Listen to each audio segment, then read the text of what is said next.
ध्यानमूलं गुरुमूर्तिपूजामूलं गुरुपदं मन्त्रमूलं गुरुवाक्यं मोक्षमूलं गुरुकृपा अखण्डमङ्गलाकारं व्याप्तं येन चराचरं तत्पदं दर्शितं येन तस्मै श्रीगुरुवे नमः। अखण्डानन्दबोधाय शिष्ये सन्तापहारिणे सच्चिदानंद स्वरूपाय तस्मै श्री गुरुवे नमः। वंदनं गुरुपद कंज कमल परागा कृपा सिंधु नर रूप हरे महामोहतं पुंजा सुवचन रवि कर्णिकर श्री गुरु चरण सरोज रज बंदत मैं कर जोर विघ्न मिटे प्रगटे विभोरिये विमलमती मोर मधु चरण सरोज गुरु बुध मंगलाधार जय सेवत नर होत है भवसागर से पार गुरुदेव के सुमिरन मात्र से नाशे विघ्न आनंद तैते सर्वारंभ में ध्यावत है सब संत मेरे सतगुरु जी को नमन करे ब्रह्मा विष्णु महेश दुर्गा काली लक्ष्मी देव सहित गणेश गुरुर्ब्रह्मा गुरुर्विष्णु गुरुर्देवो महेश्वरा गुरुर् साक्षात् परब्रह्म तस्मै श्री गुरुवे नमः।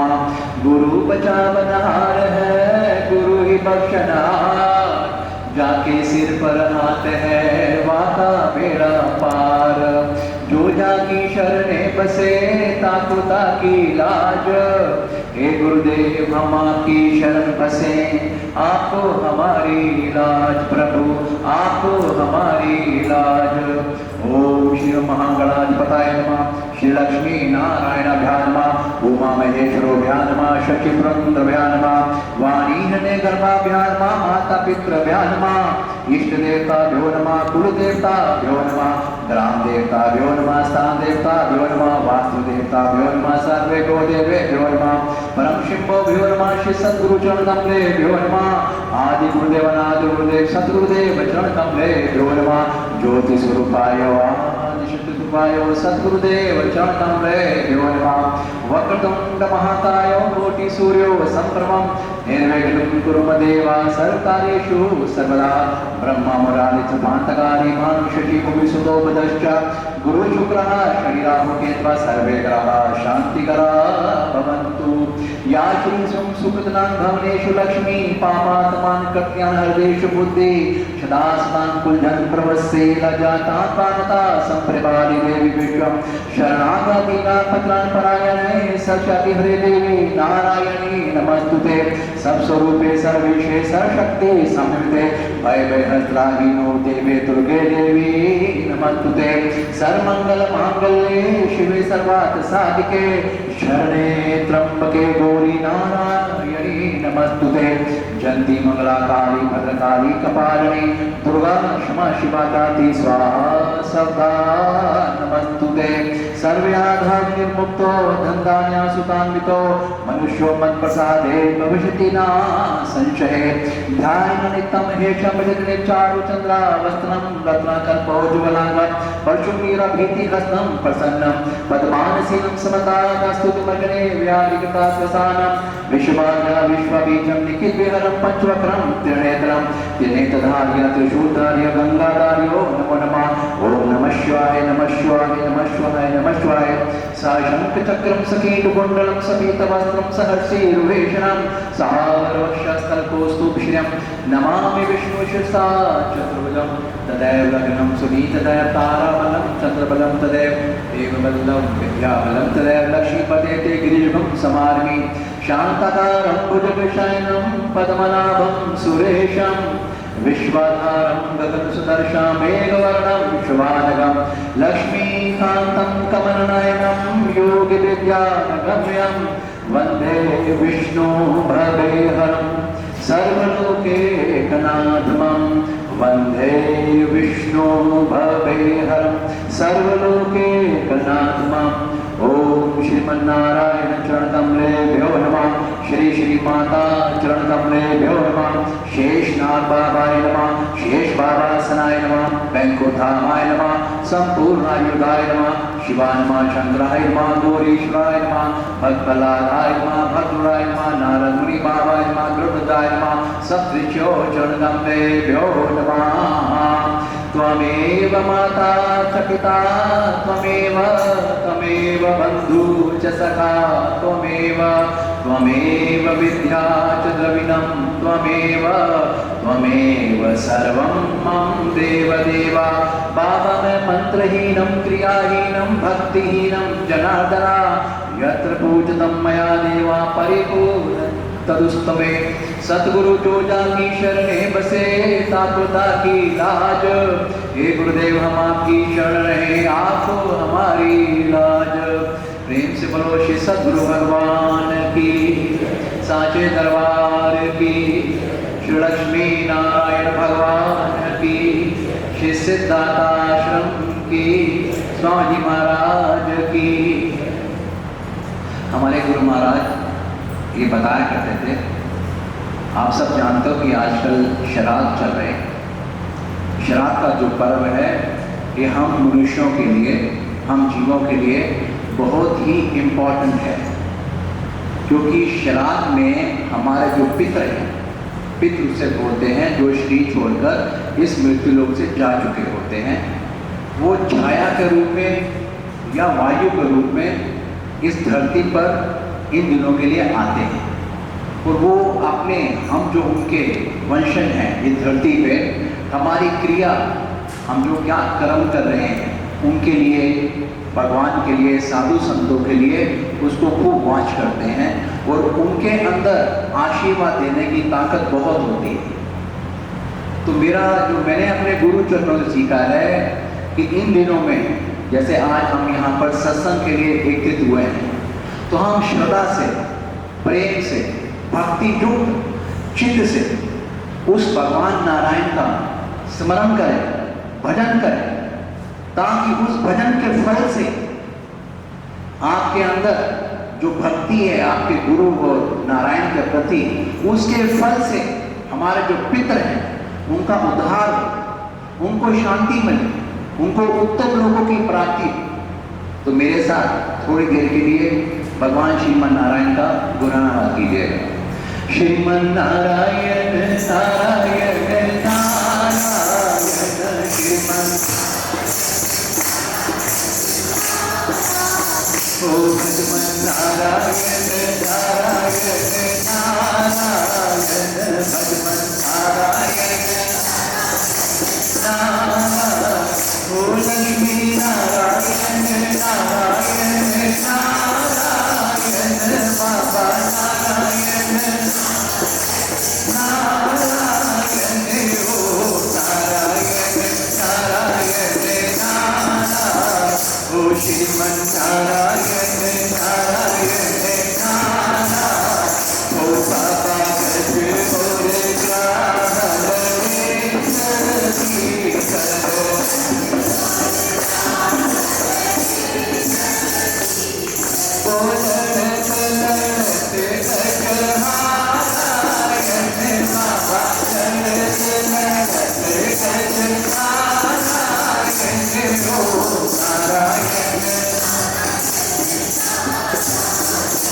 श्रीमन नारायण नारायण नारायण बाबा नारायण, ओ नारायण नारायण नारायण, ओ बाबा दिल भर सुंदर ऊपर, दिल भर सुंदर, तो सब हरि नाम उजारायण बाबा, सब हरि नाम उजारायण, ओ नारायण नारायण नारायण, ओ श्रीमन नारायण नारायण नारायण बाबा,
धर्म और एक होता है व्यवहार।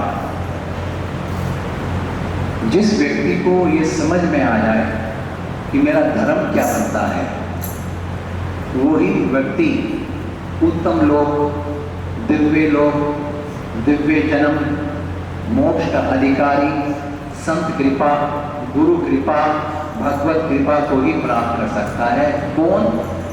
जिस व्यक्ति को ये समझ में आ जाए धर्म क्या होता है। एक होता है व्यवहार।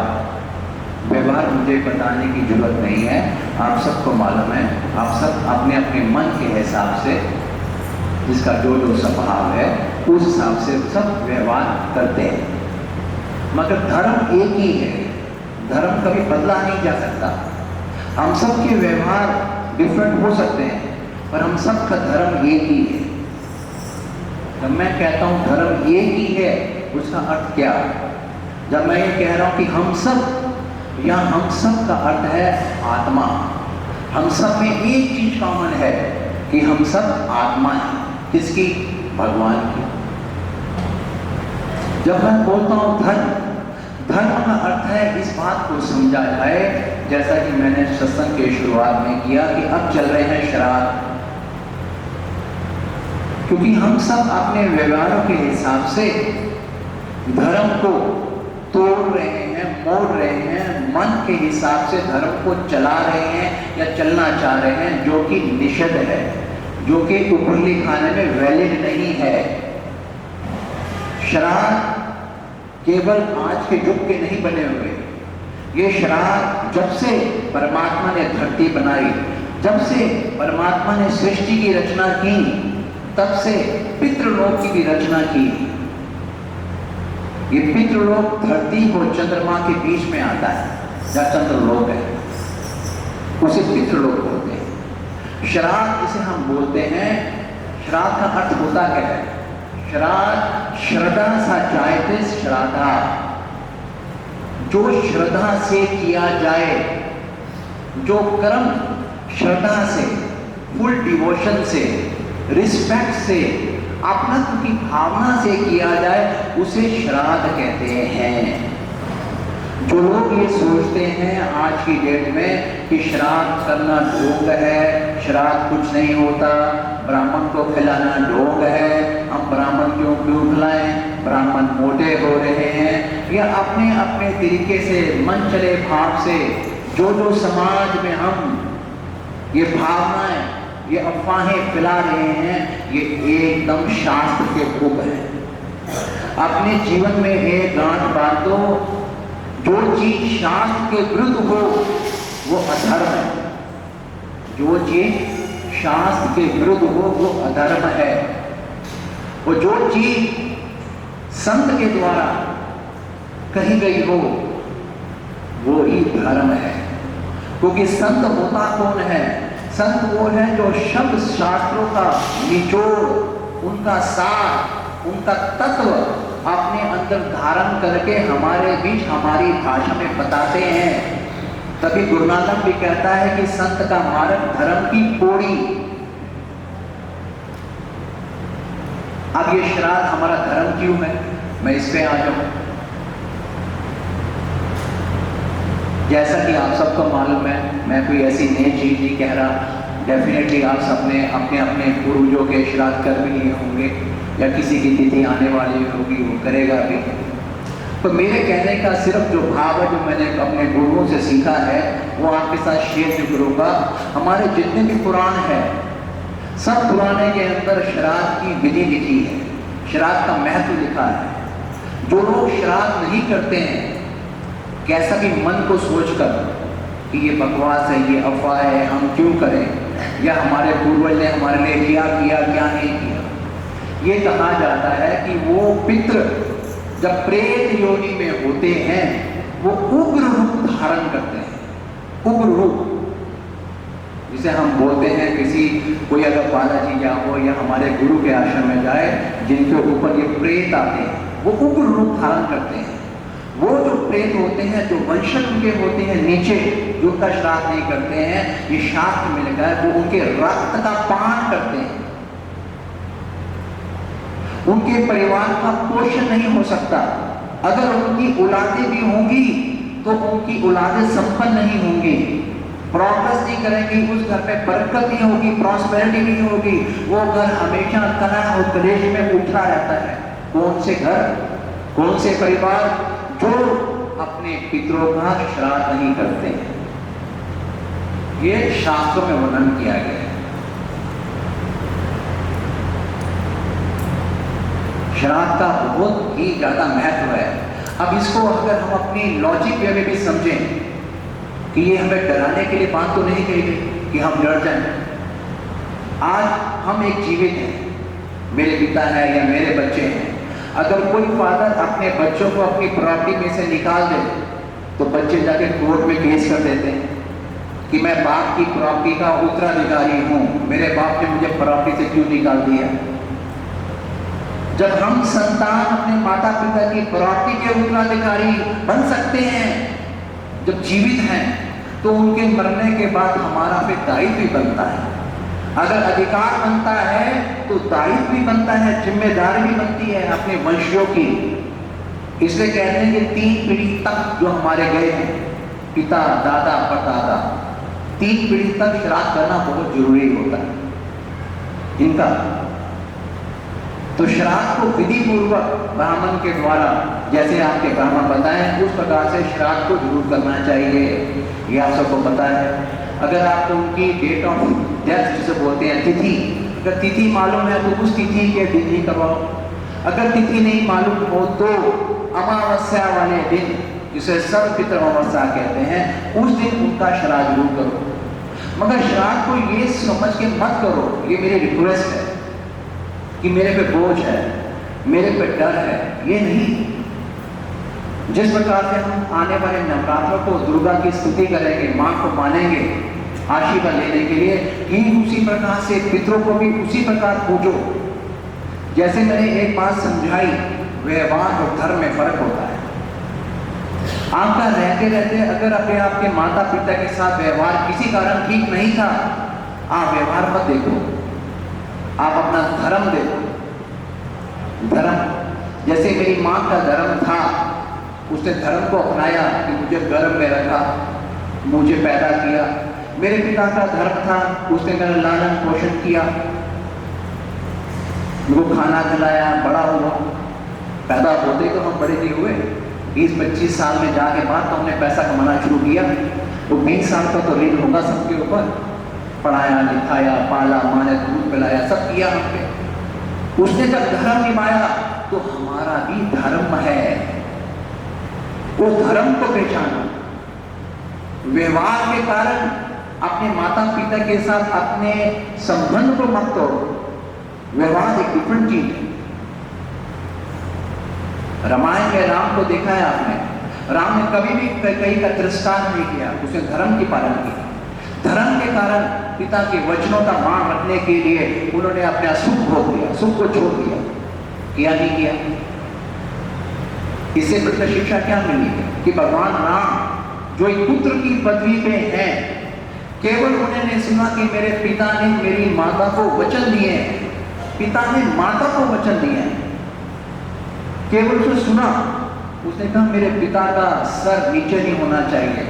केवल पिता के सर को ऊपर रखने के लिए कि मेरे पिता का मान इस लोक में और उस लोक में कीर्ति बनी रहे, क्योंकि रघुकुल रीत सदा चली आई, प्राण जाए पर वचन ना जाए।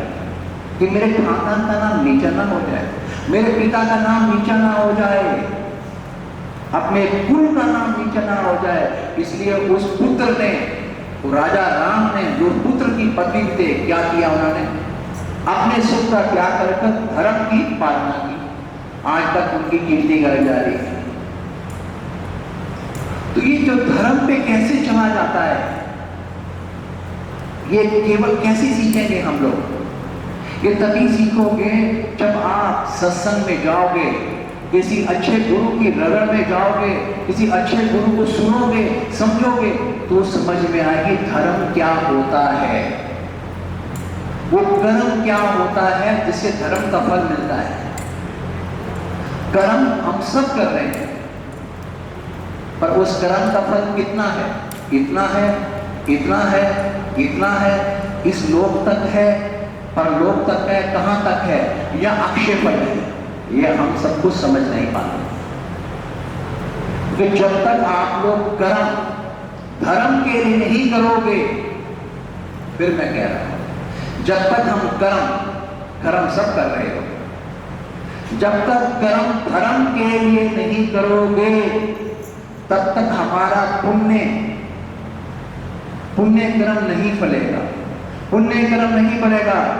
हम जो चाहते हैं, हम सब चाहते हैं क्या कि मुझे बहुत सुख मिले, क्या मुझे बहुत यश मिले, क्या मुझे भगवान का बहुत आशीर्वाद मिले, ये हम सब चाहते हैं। कोई नहीं चाहता मैं नरक में जाऊं, मैं हमेशा दुखी रहूं, मैं हमेशा कलेश में रहूं। कोई चाहता है? कोई नहीं। जब हम सब ये चाहते हैं कि मैं भगवान के आनंद में रहूं, गुरु की कृपा मुझ पर हमेशा बरसती रहे, तो वो तब होगी जब धर्म बुद्धि हमारे अंदर जागृत होगी। इसीलिए शास्त्रों का पढ़ना बहुत जरूरी है। शास्त्रों को हम पढ़ नहीं पाते, इसीलिए है कि आज की समय के अंदर एक सतगुरु की शरण में जाओ, क्योंकि गुरु के मुख से जो वचन भी निकल जाएंगे वो ही शास्त्र है। गुरु के पास रहोगे, उसकी आप हाव भाव दिखोगे, आपके अंदर चेंज आना शुरू हो जाएगा, आपकी वृत्ति बदल जाएगी, आपकी मन की वृत्ति बदलेगी, आपकी बुद्धि की प्रवृत्ति बदलेगी। क्यों? क्योंकि हम सब मनुष्य, अगर गीता का आप 16वां अध्याय पढ़ोगे, उसे भगवान श्री कृष्ण अर्जुन को समझा रहे हैं कि अर्जुन सुन, दो प्रकार के लोग होते हैं वृत्ति वाले, एक दैवी वृत्ति वाले और एक आसुरी वृत्ति वाले। एक वो लोग जिनकी देवताओं जैसी सोच होती है, उनका अंतःकरण देवताओं जैसा होता है। जैसे आप भाषा में हम कहते हैं ये बहुत महात्मा आदमी है, किसी के लिए हम कहते हैं ये बहुत दुष्ट आदमी है। आदमी वही है, पर हम ये संज्ञा देते हैं, क्यों? उसके व्यवहार को देख के, उसे कर्म को देख के हम बोलते हैं। तो कृष्ण भी समझा रहे हैं क्या कि दैवी गुण वाले व्यक्ति कौन है और आसुरी व्यक्ति वाले व्यक्ति कौन है। कहता है दैवी व्यक्ति वाला पुरुष कौन होगा? 16वां अध्याय गीता का आप पढ़ना, उसके अंदर लक्षण लिखे हैं। जो दूसरों को नुकसान ना पहुंचाता हो, धर्म पे चलने वाला हो, क्रोध, लोभ और काम इन तीनों से दूर रहता हो, इंद्रियों को अपने वश में करके चलता हो, भगवत भजन में लगा रहता हो, दूसरों को सुख देने की चेष्टा करता हो, अगर उसका कोई अपकार कर दे, अपमान कर दे, उस पर क्रोध ना होता हो। और आसुरी व्यक्ति वाले को किसी भी तरीके से कोई शास्त्र नहीं, कोई नियम नहीं, किसी भी तरीके से, जैसे हम इंग्लिश में बोलते हैं बाय हुक और क्रुक, उसको बेनिफिट होना चाहिए, भले किसी का नुकसान हो जाए, वो आसुरी व्यक्ति वाले लोग हैं। ऐसे बहुत लंबी लिस्ट है। तो शराब के ऊपर मैंने ये जैसे आपसे कह रहा था कि शराब बहुत ही इम्पोर्टेंट है, हमें शराब को करना बहुत जरूरी है। अगर कोई व्यक्ति ऐसे यहाँ बैठे हो, किसी की अगर मनोवृत्ति ऐसी रहती हो कि शराब करने का क्या फायदा, कि हम शराब यहाँ खिलाते हैं और हमारे पितृ को हमें पता ही नहीं कौन सी योनि में है, कौन से लोक में। हो सकता है हमारे पूर्वजों ने नया जन्म ले लिया हो, तो हमारा खिलाया हुआ अन्न, ये जो हमने दान किया है, ये उनको कैसे मिलेगा? ये प्रश्न आई एम श्योर काफी लोगों के दिमाग में आता भी होगा और आज के बच्चे पूछते भी होंगे। इसका जो हमारे गुरु जी समझाते थे कि एक डिपार्टमेंट है ऊपर, जिसे बोलते हैं पितृलोक। पहले तो भगवान ने क्या किया है, बहुत बढ़िया काम किया है कि उसने हमारी देवी को, जो देवी माँ है, उसके दो रूप हैं माँ के, एक है सवधा और एक है स्वाहा। स्वाहा और सवधा नाम की देवी वो है जो यहाँ का जब हम यज्ञ करते हैं, हवन करते हैं, तो स्वाहा नाम की देवी वो जो यज्ञ में आप आहुति देते हो, उसका जो एसेंस है, सार है, वो उस देवताओं को पहुंचाती है। यज्ञ देवताओं के लिए किया जाता है। जब आप हवन करते हो, उसमें लगते हो जैसे ओम इंद्राय स्वाहा, वो स्वाहा नाम की देवी, वो तत्व जो है वो इंद्रदेव को देती है। आपने बोला अग्नि स्वाहा, तो वो उस देवता को स्वाहा नाम की देवी पहुंचाती है। जब हम श्राद्ध करते हैं तो सवधा नाम की देवी होता है, वो जो ब्राह्मण है जब श्लोक बोलेगा तो उसमें सवधा नाम की देवी का उच्चारण करेगा। तो वो सवधा नाम की देवी उसी वक्त हमारे जो पंडित जो हमारा गोत्र बोलता है कि हमारा ये फला गोत्र है, ये उसका वंशज, ये अपने फला के लिए उसने निमित्त ब्राह्मण के निमित्त ये श्राद्ध को तर्पण किया है। वो सवधा नाम की देवी आपके श्राद्ध का सार पितृलोक में पहुंचा देती है। जैसे आज की डेट में हम सब के पर्स के अंदर क्रेडिट कार्ड है, डेबिट कार्ड है। क्या मतलब, आपने पैसा जमा किया यहाँ की लोकल ब्रांच में, बनीपाल की ब्रांच में, अगर आप यहाँ से कहीं भी चले जाओ इंडिया में, आउट ऑफ वर्ल्ड में भी, और आप अपने उस अकाउंट से नेट बैंकिंग से कार्ड से स्वाइप करके पैसा निकाल लेते, आपको ये नहीं कहा जाता कि आपका पैसा तो यहाँ था, आपने कैसा निकाला। और तो हो ये भी सुविधा है कि अगर आपके केवल आपका अकाउंट HDFC से है और आप कल दूसरे जाके ATM में जाते हो, एक्सिस वाले में, वहां से पैसा निकाल लेते हो। एक्सिस वाला ये नहीं कहता कि तेरा अकाउंट तो HDFC में है। क्यों? क्योंकि बैंक में है, name of the bank could be anything, bank में है, आपका पैसा है, आपको कहीं भी आप उसको विड्रॉ कर सकते हो। ठीक उसी प्रकार से जो आपने कर्म किया, अपने पूर्वजों के लिए श्राद्ध किया है, वो आपका श्राद्ध ही हमारे जो पितृ हैं, वो अब अगर किसी जिस भी योनि में गए अपने कर्मों के हिसाब से, अगर कोई पशु योनि में गया तो उसको पशु योनि में मिलेगा, पक्षी योनि में गया तो वहां मिलेगा, अगर पितृलोक में बैठा है तो वहां मिलेगा, यहाँ तक दिव्य लोकों में गया हो उसे वहां मिलेगा, अगर पुनः मनुष्य योनि में भी आ गया तो मिलेगा, राजा बन गया हो तो राजा के हिसाब से उसको मिलेगा, पर मिलेगा जरूर। वो डिपार्टमेंट बहुत ही फास्ट है, वो इमीडिएटली डिलीवर करता है। क्योंकि अगर आपने गीता पढ़ी हो तो 10वें अध्याय में भगवान श्री कृष्ण जब विराट स्वरूप धारण करते हैं तो खुल्लम कहते हैं अर्जुन को, अर्जुन सुन, पितरों में मैं अर्म्या नामक पितृ हूं। भगवान श्री कृष्ण जो उस वक्त परमात्मा स्वरूप में है, नारायण स्वरूप में है, तो खुद कह रहे हैं, सुन अर्जुन, मैं पितरों में अर्म्या नामक पितृ हूं। जैसे बोला नक्षत्रों में मैं चंद्रमा हूं, हाथियों में मैं ऐरावत हूं, मुनियों में मैं कपिल हूं, ऋषियों में मैं वशिष्ठ हूं। ये कहा ना, पितरों में मैं अर्म्या नामक पितृ हूं। तो इसका मतलब साफ है कि पितृलोक है,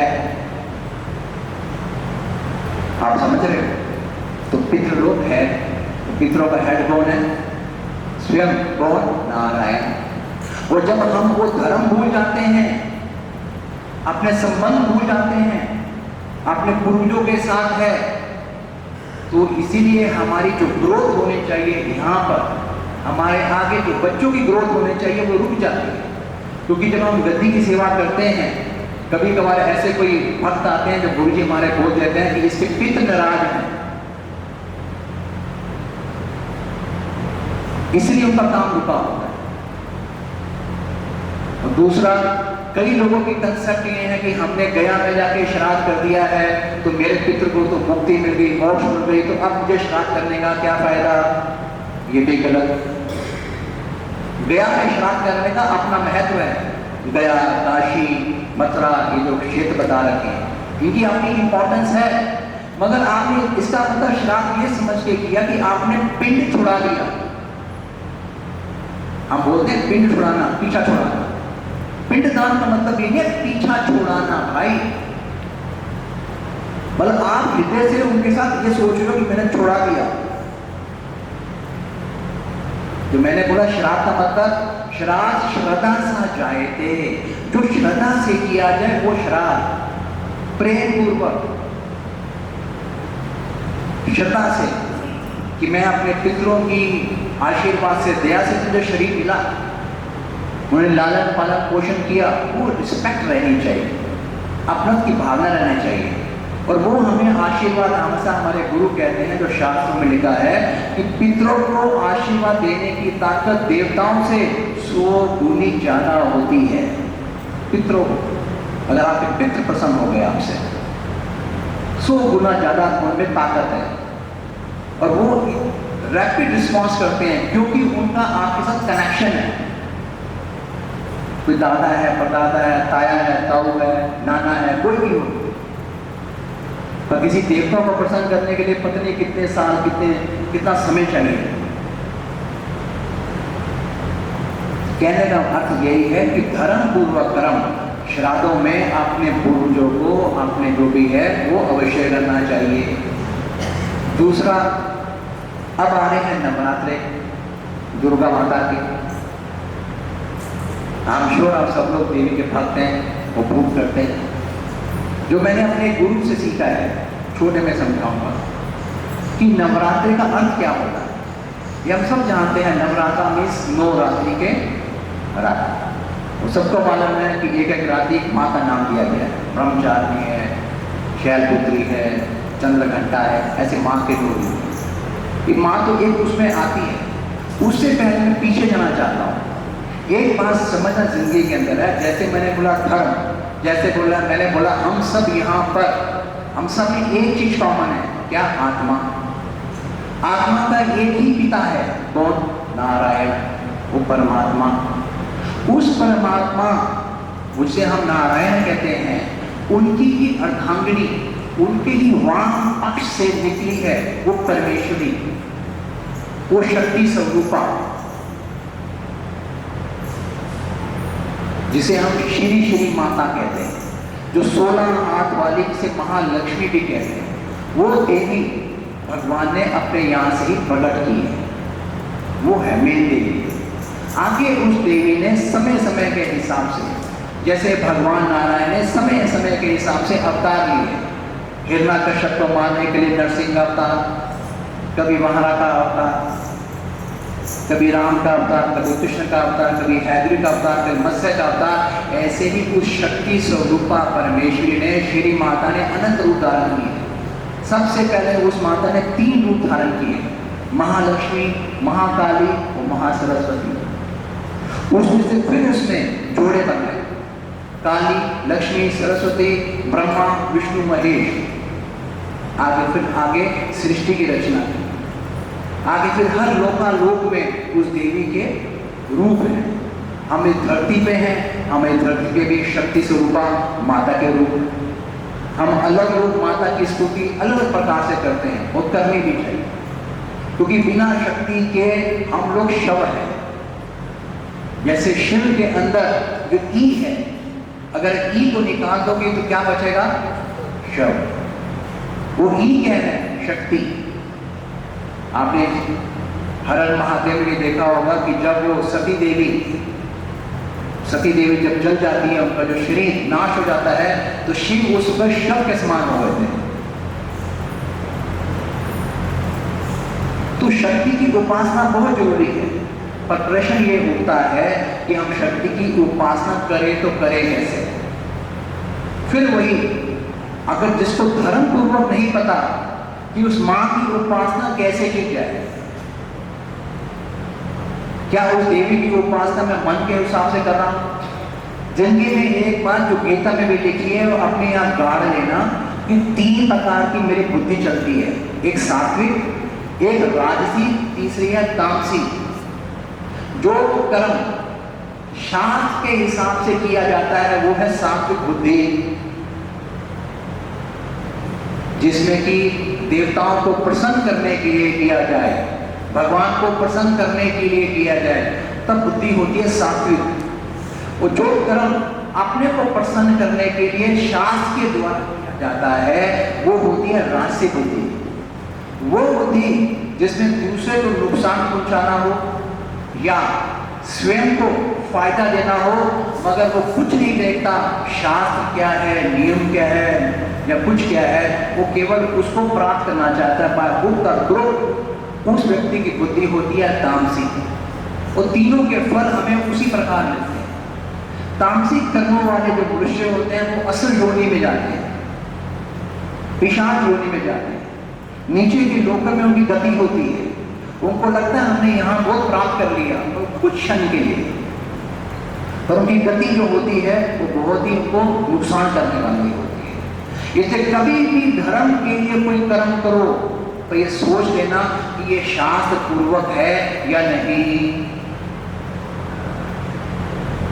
दुर्गा की उपासना राक्षस भी करते थे और देवता भी करते थे, पर दुर्गा का संहार, दुर्गा ने संहार किसका किया?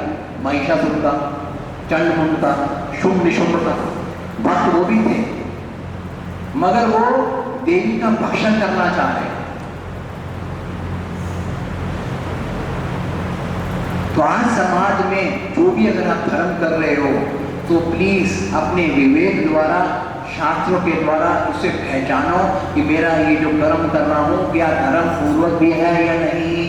ये जो दुर्गा के लिए मैं हवन कर रहा हूँ ये धर्म पूर्वक भी है या नहीं, या मनमानी कर रहा हूँ। जैसे शास्त्रों में कहीं नहीं लिखा कि दुर्गा के हवन में शराब पिलाओ या मांस खिलाओ, कहीं नहीं है। जो लोग देवी को इस प्रकार की उपासना करते हैं वो तामसी वाले लोग हैं, उनको फल भी तामसी मिलेगा और उनका भी फल भी वही होगा।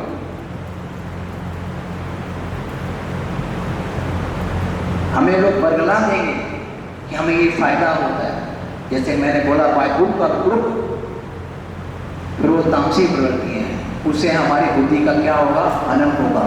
हम जो आगे बढ़ना चाहते हैं, मैं जो हम चाहते हैं कि हम यहाँ हैं, अगर किसी कारण भी हमारे पूर्वज ऊपर ले किसी भी अगर जगह भटक रहे हैं, आप में मुझ में इतनी ताकत है, अगर गुरु के शरण में रहकर अगर आप वैष्णव बन जाओ, आप अपने पितरों को अगर प्रेत योनि में भी हो उनको छुड़ाकर आप पितृलोक में डाल सकते हो, अगर आप सच्चे वैष्णव हो। वैष्णव से कहा जाता है जो विष्णु का प्रिय हो, जिसको उसे गुरु ने शंख और चक्र दे दिया, जिसको अपनी शरणागति दे दी हो, जिसको अपना तिलक छाप दे दिया हो, वो होता है वैष्णव। जो कृष्ण का उपासक हो, राम का उपासक हो, वो है वैष्णव। उसमें इतनी ताकत आ जाती है, उसके हृदय में स्वयं गुरु और नारायण का आशीर्वाद होता है। जब वो कामना करता है, जैसे हम भजन गाते हैं, एक लाइन लास्ट में गाते हैं कि जो नारायण नाम लेता है मात पिता कुल तारे, कुल, कि मेरे वो जो जा चुके हैं उनको भी तार देगा वो 7 पीढ़ी। अगर तब जब हम सच्चे क्या होंगे बताओ? वैष्णव। तो वैष्णव कौन? वैष्णव कभी तामसी कर्म नहीं करता, वैष्णव कभी राजसी कर्म नहीं करता। वैष्णव वो जो राम का उपासक, कृष्ण का उपासक, नारायण का उपासक, सतगुरु की शिक्षा पे चलने वाला हो, वो है वैष्णव। जैसे बोला श्री राम पिता की मान रखने के लिए अपने सुख का त्याग कर दिया, वो है वैष्णव। वो है धर्म बुद्धि, जो धर्म पे चले वो है वैष्णव। अगर आप ऐसे वैष्णव हो जाए तो अगर हमारे पितृ प्रेत योनि में भी है, ये मैं अपने गुरु के वाक्य कह रहा हूँ, जो गुरुओं से सत्संग सुनता हूँ, वो अपने पितरों को प्रेत योनि से जुड़ाकर पितृलोक में पहुंचा सकता है, और पितृलोक से भी करकर उनके ऊपर जो सत्य लोग हैं वहां तक लेके जा सकता है, मोक्ष भी करवा सकता है अपने गुरु की कृपा से।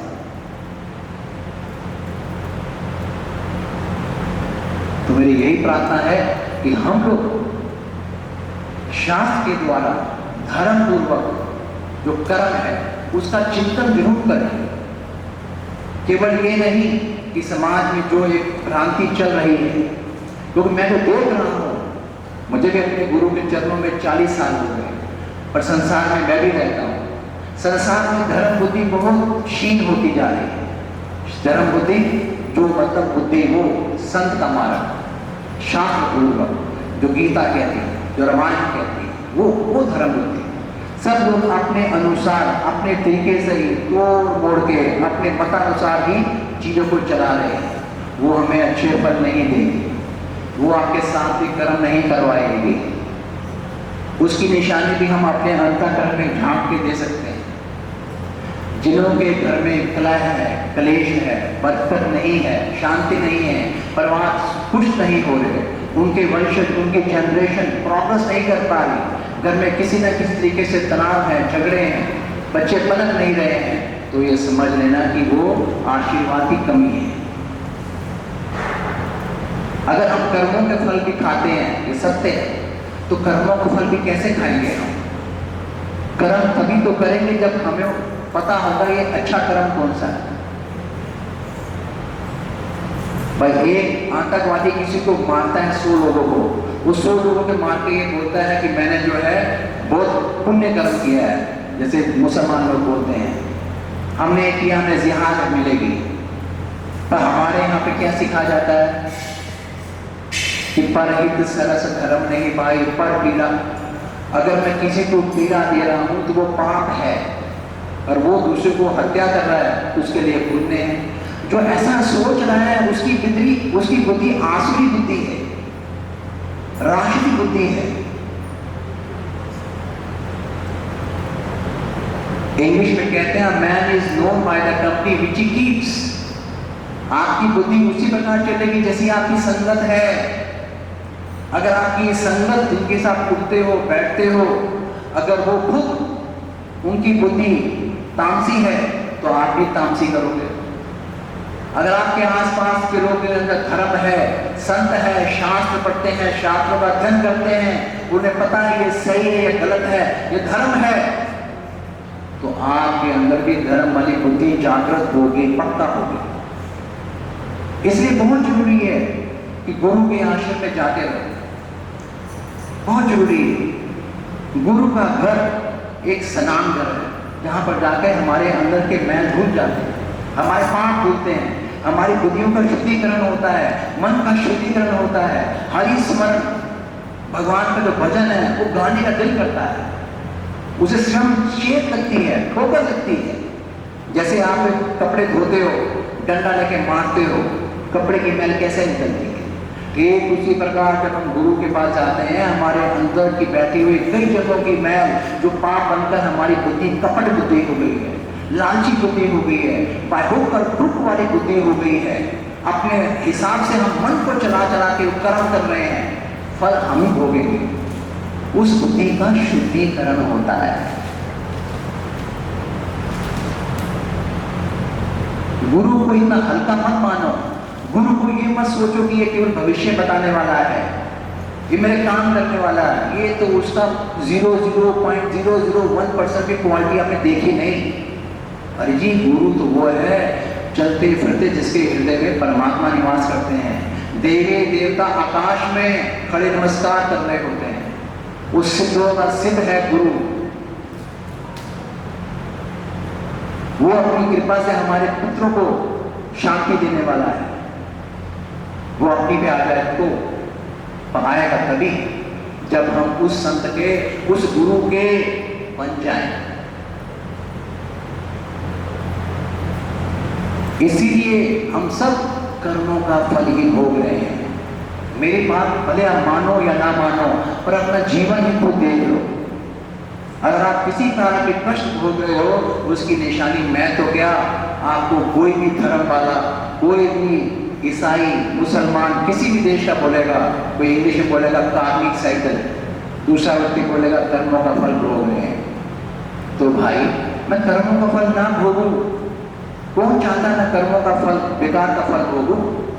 इसीलिए कर्म तो हम हर वक्त, इस वक्त भी कर्म कर रहे हैं, अभी भी कर्म कर रहे हैं। आप सुन रहे हो, आप संत की शरण में हो, मैं बोल रहा हूं, ये भी कर्म है। पर ये कर्म किसके लिए है? ये धर्म के लिए कर्म हो रहा है, वो ये कर्म लिखा जाता है।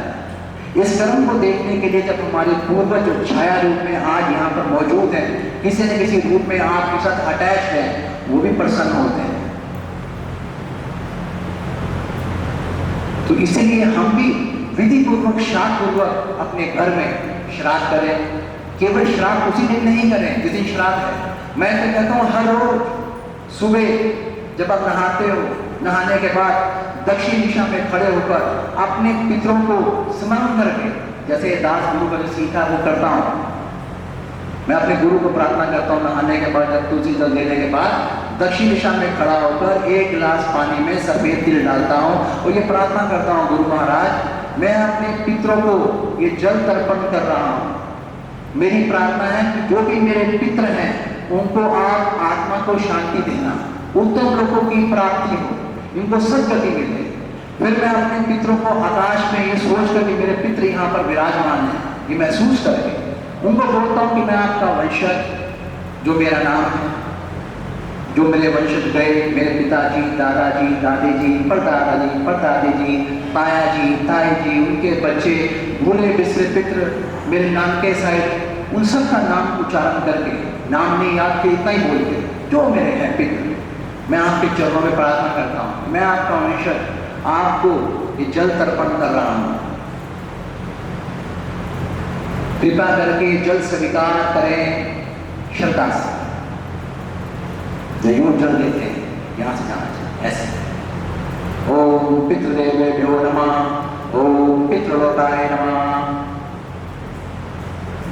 भाव से ये महसूस करके मेरे पितृ जो है वो जल को स्वीकार कर रहे हैं। श्राद्ध तो करो जिस दिन है, अमावस्या भी करो, पर ये सोच के कि वो मेरे पितृ इन 16 दिनों में धरती पे आए हैं आशीर्वाद देने के लिए, मेरे हैं, भय मत खाओ, भय से मत करो, आप पिंड छुड़ाने के लिए मत करो,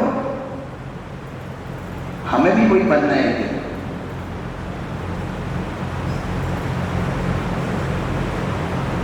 इसे धर्म पूर्वक बुद्धि से, जब धर्म पूर्वक बुद्धि जागेगी तो श्रद्धा जागेगी। श्रद्धा कुछ नहीं, भगवान का ही अंश है श्रद्धा। विश्वास कुछ नहीं, भगवान स्वयं विश्वास के रूप में आके बैठ जाता है। तो कर्म अच्छा बनेगा, बनेगा नहीं बनेगा, आप बताओ। गया एक गिलास पानी, क्या हमारे पास 2 मिनट नहीं है? समझती नहीं है। उनका कर्जा है। भागवत कथा आप सबने पढ़ी है, 3 ऋण जब तक कहते हैं भागवत में, शुक्र मणि ने कहा परीक्षित को, जब तक ये जीव 3 ऋण से मुक्त नहीं होता तब तक इसे मुक्ति नहीं मिलती। 3 ऋण कौन से हैं? मातृ ऋण, देव ऋण और ऋषि ऋण। मातृ मतलब मातृ पितृ दोनों, पितृ ऋण, देव ऋण और ऋषि ऋण। ये 3 ऋणों से जब तक हम मुक्त नहीं होते तब तक हमें मुक्ति नहीं मिलती। ये हम सब पर 3 कर्जा है। माँ ने पैदा किया, बाप ने पाला, एक कर्जा है। उसका ऋण से कैसे मुक्त होगे? जब तक वो जीवित है उनकी सेवा करो। व्यवहार अलग है, धर्म बुद्धि अलग है। पृथ्वी का अपमान मत करो। आपके जो माँ बाप हैं, व्यवहार से आप गुस्सा खा सकते हो, मगर उनकी पत्नी जो है उसका अपमान नहीं करो। जैसे राम ने कटाई का अपमान नहीं किया, पति का अपमान किया, आपने धर्म का अपमान किया। आपके अंदर सहनशीलता चाहिए।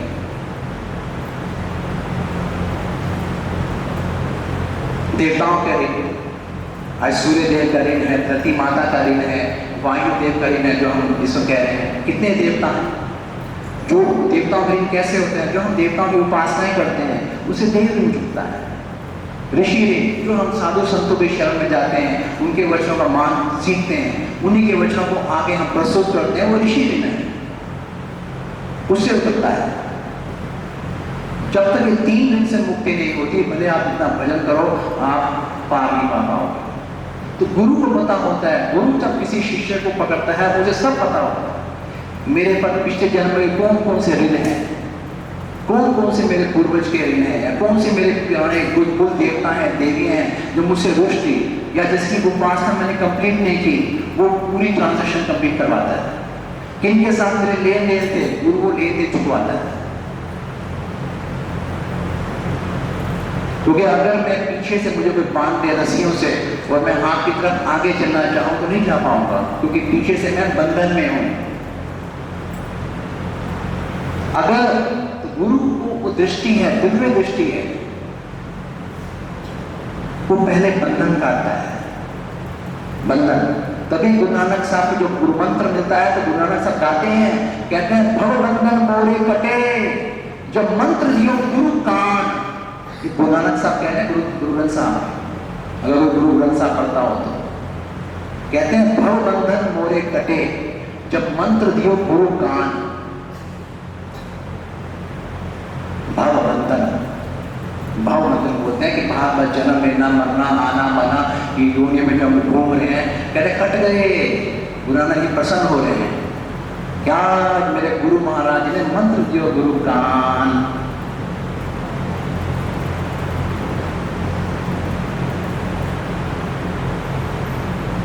ये गुरु नानक जी कहते हैं ग्रंथ साहब में।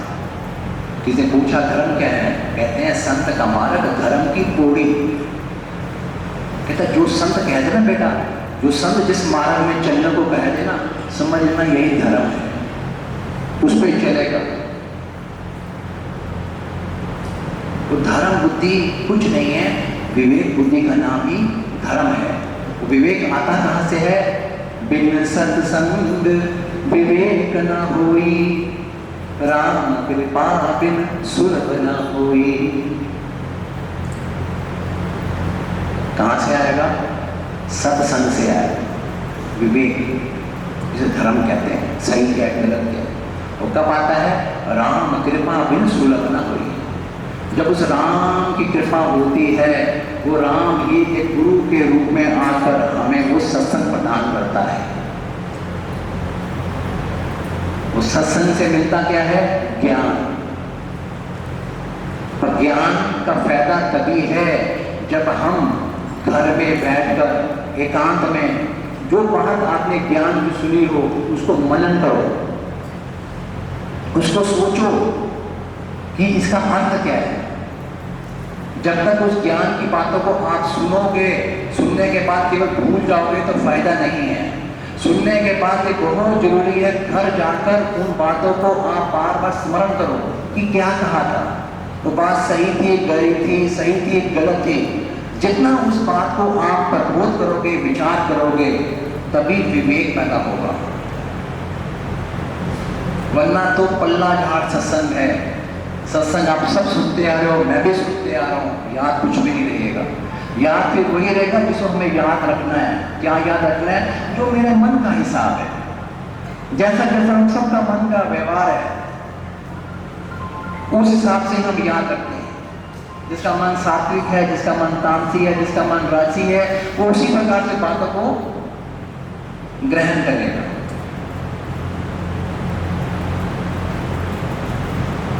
जब विवेक ऐसी आदत डालोगे, बातों को सोचोगे, विचारोगे, तो विवेक आएगा।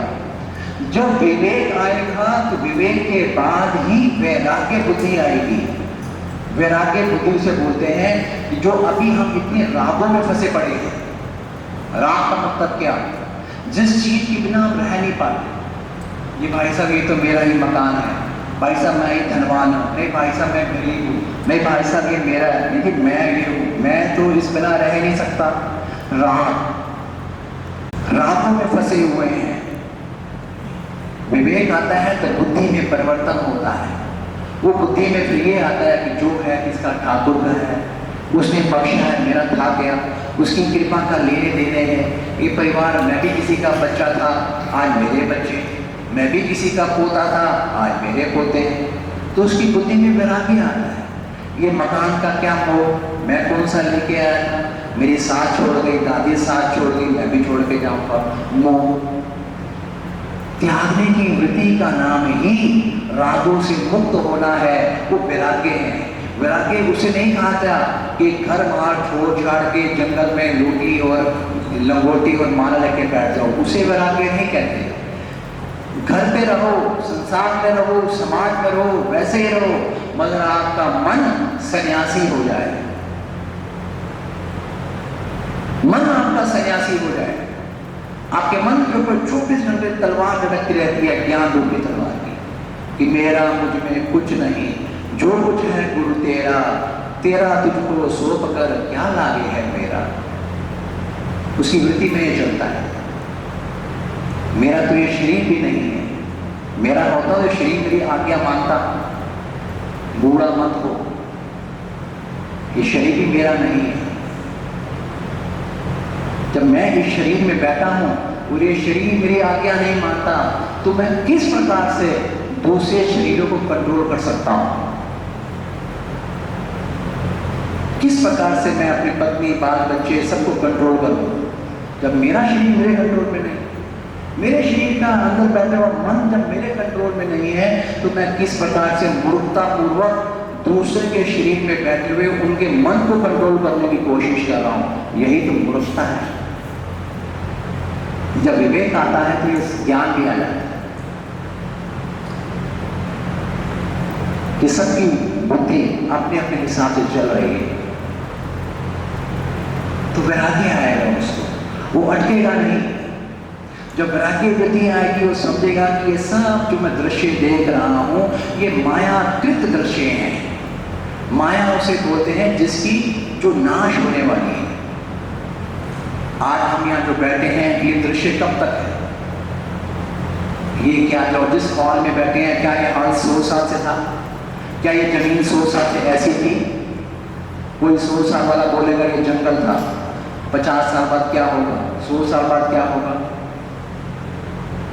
तो हम जो भी दृश्य देख रहे हैं, ये सब माया वाले दृश्य हैं जिसका नाश है। जिसका नाश नहीं है वो एक ही है, वो है परमात्मा नारायण, और उसकी तरफ चलने का नाम भी भक्ति है। जब वैराग्य वृत्ति आएगी तभी भक्ति होती है, वो भक्ति जो भगवान को रिश्ती है, जिससे प्रसन्न होता है। कहते हैं कृष्ण कृष्ण सब कहे, राजा रंग और जोर, पर बिन प्रेम रीझे नहीं वो नागर नंद किशोर। वो भगवान, सब कोई भी नास्तिक नहीं है, सब भगवान को अपने अपने हिसाब से याद कर रहे हैं, मगर भगवान उसके पास जाता है जो उसे प्रेम से रिश्ता है। प्रेम का मतलब जिसके हृदय में केवल भगवान के अलावा कोई कामना नहीं होती, कोई इच्छा नहीं होती, केवल उसे भगवान की इच्छा होती है, जिसे संसार की हर चीज से ज्यादा, ये संसार का जो धन है, संपदा है, कोठी, बंगला, घोड़ा, गाड़ी, यश, इससे कहीं गुना ज्यादा उसका आकर्षण हृदय भगवान की तरफ रहता है। मेरा भगवान सबसे ज्यादा सुंदर है, सबसे ज्यादा धनवान है, सबसे ज्यादा शक्तिशाली है, ये मेरे भगवान है। भगवान की बनाई हुई चीजें ये जो हम देख रहे हैं, ये सब भगवान की बनाई हुई माया है। उसे वैराग्य आएगा, प्रभु तेरा तो बनाया हुआ है। भगवान जहाँ रहते हैं वैकुंठ धाम में, गीता में खुल्लम लिखा है, ना तत भासते सूर्यो ना शशांका। भगवान कह रहे हैं मेरे लोक में ये सूर्य नहीं है, ये चंद्रमा भी नहीं है, उस वैकुंठ धाम में उसकी स्वयं की ज्योति है। वहां आनंद ही आनंद है, आनंद ही आनंद है। इसलिए जो भगवान की शरण में होते हैं उनके पास एक चीज होती है, वो होता है आनंद। इसलिए हम जब गुरु के पास जाते हैं तो हम कितने ही परेशान क्या हो, पर हम परेशान, हमारी शांत हो जाती है। क्यों? क्योंकि तत्ती वाम न लागही, जब सतगुरु राखे आप जी। जितनी भी तत्ती वहां है, तत्ती वहां मतलब ये जो काम क्रोध हम लोग जो तड़प रहे हैं, रोक रहे हैं, हम सबके अंदर डिप्रेशन है, फ्रस्ट्रेशन है।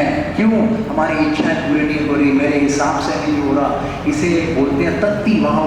गुरु में कहते तत्ती वाव ना लागे, तो ये सब रोग शोक संताप भय डर बिछड़ने का मरने का ये नहीं है, ये सब शांत हो जाते हैं। कब? जब सतगुरु राखे आप जी। जब सतगुरु जी हमें रख लेते हैं अपने आप से, तो हमारे अंदर की ये सब जो है ना शोक भाग जाता है।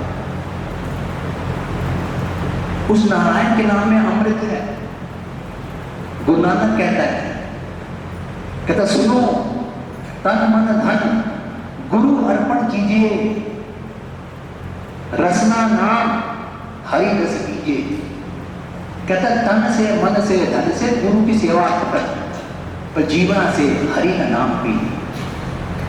नाम निरंजन नीर नारायण रसना सिमरत पाप बिलायन। जितना भी जीव से नारायण का नाम जपेगा तेरे अंदर के पाप सब नष्ट हो जाएंगे। जब नष्ट हो जाएंगे तो क्या होगा?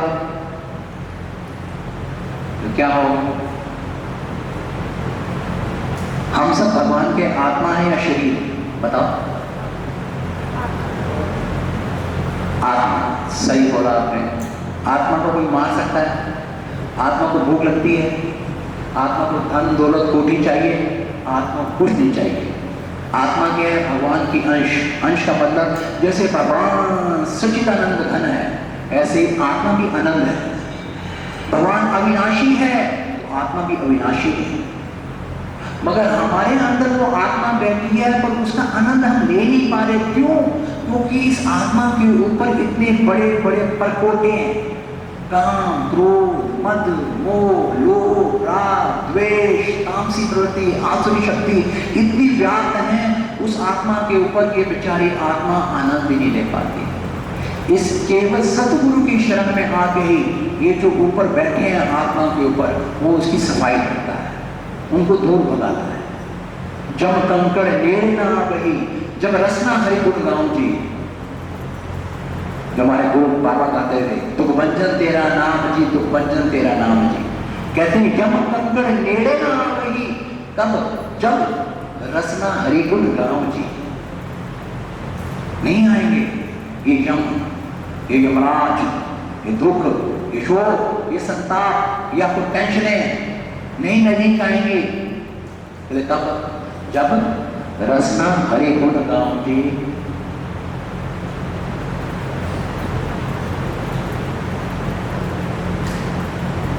तो ये जितनी भी बातें हैं ये धर्म पूर्वक बातें हैं। ये बातें हमें याद रहें, याद केवल याद ही नहीं रहें। उसके बाद होता है, पहला होता है श्रवण, फिर होता है मनन, मनन करना, फिर होता है चलन।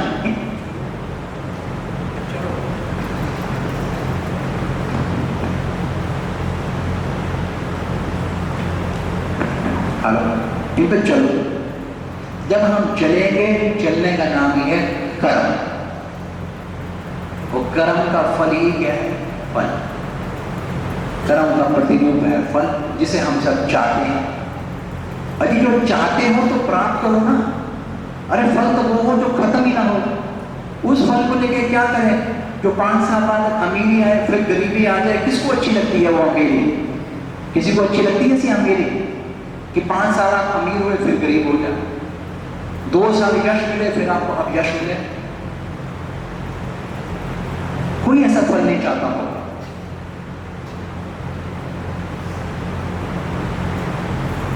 तो फल से ही हमारा जीवन है।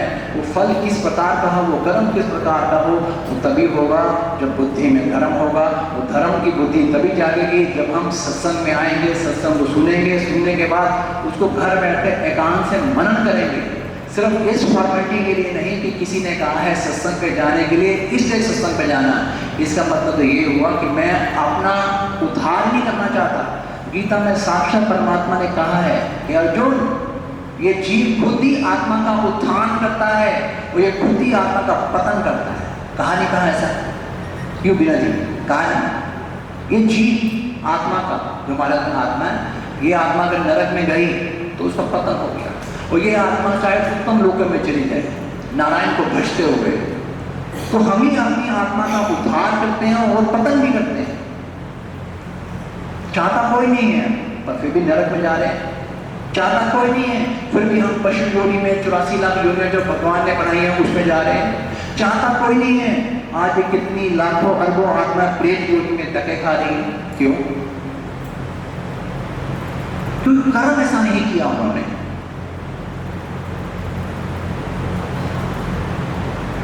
मोक्ष किसी किसी को मिलता है, भगवत भक्ति किसी किसी को मिलती है। ये उसकी शुरुआत है। ये जो हम यहाँ बैठे हैं वैष्णव हमारी संप्रदाय वैष्णव संप्रदाय है, श्री संप्रदाय है। हमारा आश्रम का नाम है श्री सिद्धार्थ आश्रम। रामानुज संप्रदाय है हमारी। हमारे गुरु ने स्वयं का कोई धर्म नहीं है, हमारा जो आश्रम है ये श्री सिद्धार्थ आश्रम नाम है इसका, और ये संप्रदाय जो है रामानुज स्वामी जी की संप्रदाय है।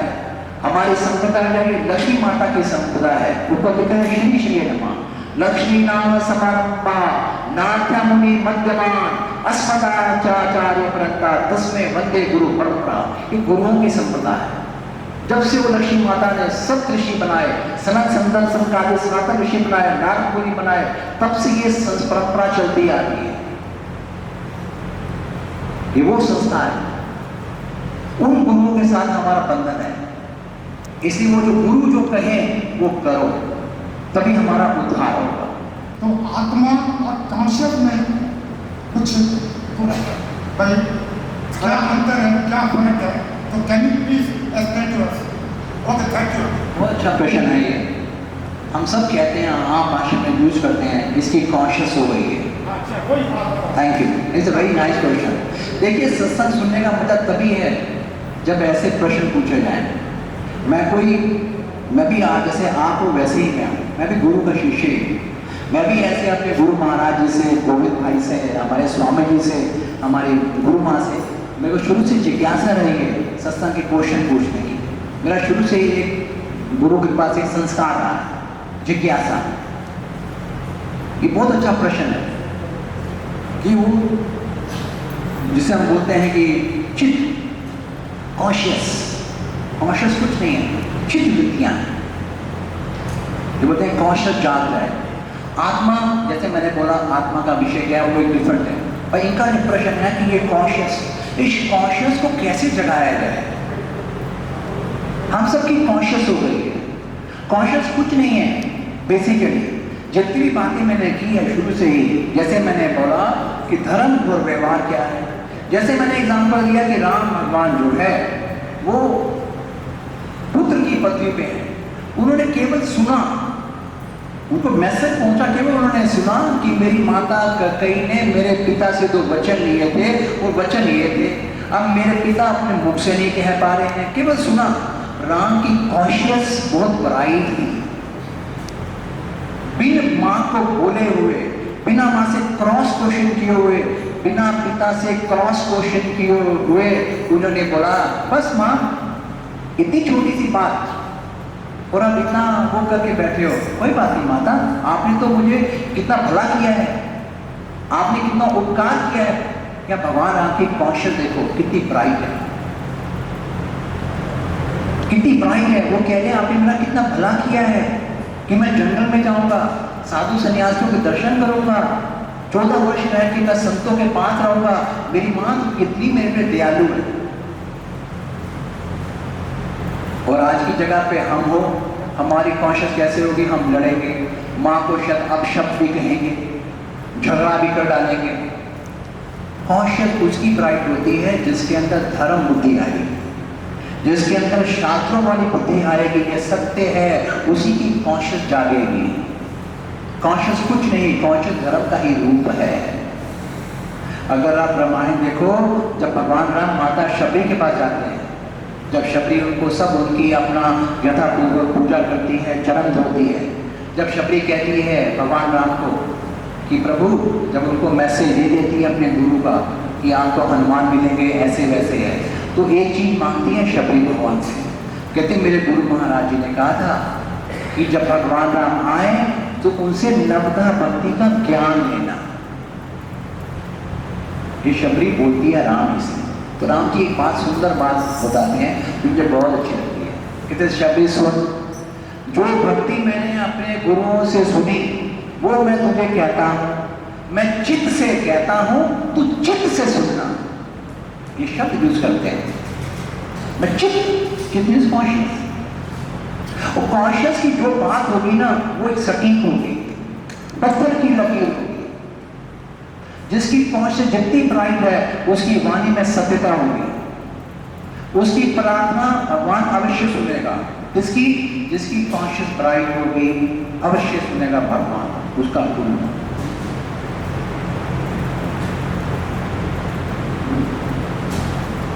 कॉन्शियस तभी ब्राइट होगी, फिर वही सत्संग सुनोगे अच्छा सत्संग, अच्छे गुरु का सत्संग खाली यही नहीं कहता कि हमारा सत्संग आप कहीं नहीं जाओ सुनो, घर बैठ के उसको एकांत से समझो सुनो।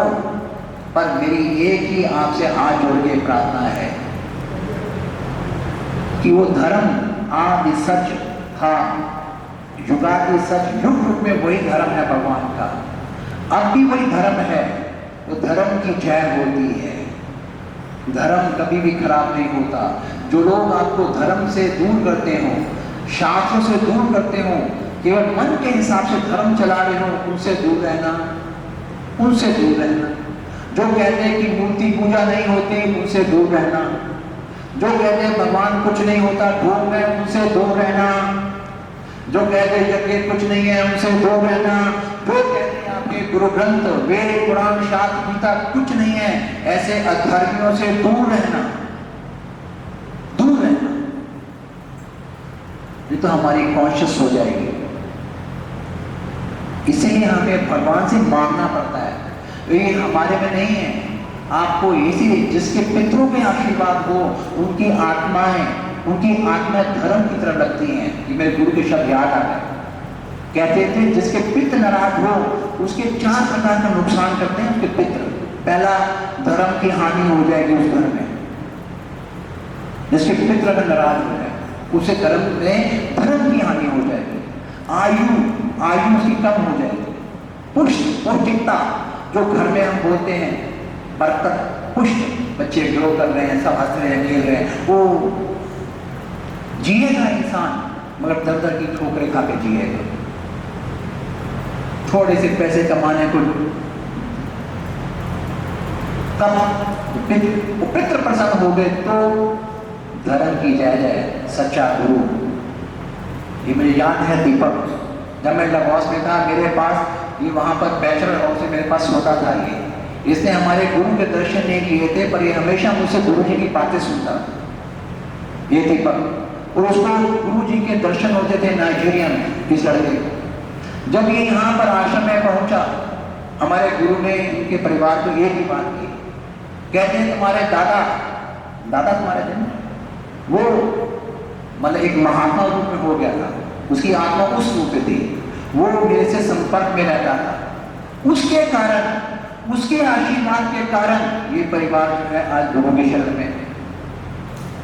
उसके कौन से संस्कार रहे उनके उस दादा के कि ये मुझे मिला नाइजीरिया, और नाइजीरिया मुझसे रोज सत्संग सुनते सोता था, रात सोता था।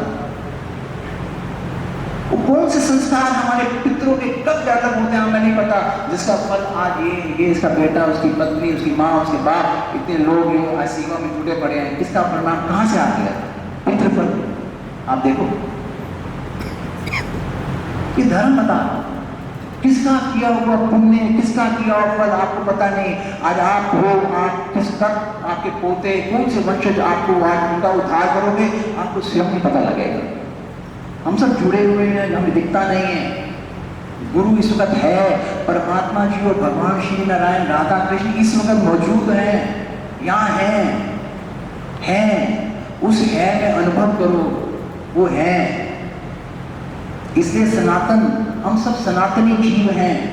कृष्ण कह रहा है तू सनातन जीव है मेरा। सनातनी ये शब्द यूज कर रहे हैं श्री कृष्ण। जो गीता को नहीं मानता मैं उसको नहीं मानता, जो गीता के वाक्य को नहीं मानता मैं उसको नहीं मानता। भगवान ने गीता में खुला लिखा है तू मेरा सनातनी अंश है। ममे वांशो जीव लोके जीव बोलते सनातना, श्री कृष्ण कह रहे हैं। और जो उसको ना माने उसको आप उससे दूर हो। ये मांगना पड़ेगा संतों से, गुरुओं से कि हमें सद्बुद्धि का दान दे, हमें धर्म बुद्धि का दान दे, ताकि मेरे पे वो कर्म हो जो धर्म के लिए चल सकूं। जय गुरुदेव।